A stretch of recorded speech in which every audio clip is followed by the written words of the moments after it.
Welcome to our channel नाजरीन। आज की वीडियो में बात करने वाले हैं ड्रामा सीरियल जुड़वा की नेक्स्ट एपिसोड के बारे में। आने वाली एपिसोड बहुत ज़्यादा इंटरेस्टिंग होने वाली है। आने वाली एपिसोड में आप देखने वाले हैं आदिल जो है वो सारा को कॉल मिलाएगा और सारा से कहेगा कि सारा आखिर तुम्हें क्या हो गया है। कल जब हम मिले थे तो तुम कैसी कैसी बातें कर रही थी। आखिर मुझसे कौन सी ऐसी गलती हुई है जिसकी मुझे सज़ा दे रही हो।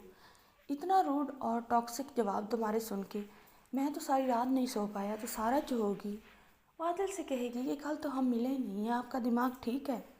आदिल कहेगा दिमाग तो आपका ख़राब है, इस तरह कैसे हो सकता है। कल आपने मेरे से बातें की हैं, हम मिले हैं रेस्टोरेंट में, लेकिन आप कह रही हैं कि हम मिले ही नहीं हैं। मतलब इसका क्या मतलब हो सकता है। आदिल यही सोचेगा कि सारा अब मुझसे पीछा छुड़ाना चाहती है।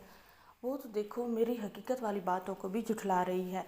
सारा जो होगी वो आदिल से कहेगी आपको कोई गलत फहमी हुई है। आदिल कहेगा कल हम मिले हैं, हमने बातें की हैं, लेकिन सारा इसको गलत फहमी का नाम देगी और कॉल बंद हो जाएगी। आदिल अब बहुत ज़्यादा और सोच में पड़ जाएगा। अब तो आदिल को कन्फर्म ही हो जाएगा कि सारा उसे छोड़ने वाली है, तभी तो वो इस तरह की बातें कर रही है। वो मिली है, सबको पता है, देखने वालों को भी पता है कि हम मिले हैं, बातें की हैं, लेकिन वो तो मान ही नहीं रही। दूसरी तरफ आप देखने वाले हैं कि जो रक्षी होती है वो तो अब हाथ धो के पीछे ही पड़ गई है ज़ारा के।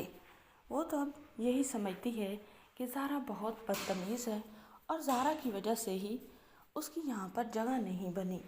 रक्षी जो होती है बात बात पे शिकायत लगाती है ज़ारा की माँ को, ज़ारा की फूफो को और मज़र को।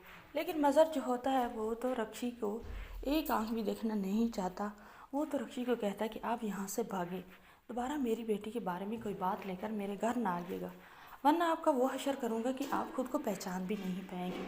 अब रक्षी जो है उसकी भी जगह ख़त्म हो चुकी है और रक्षी जो है ना तो उसे कुछ मिल रहा है इन बच्चों की शिकायतें करके और ना ही फ़रत को मिल रहा है।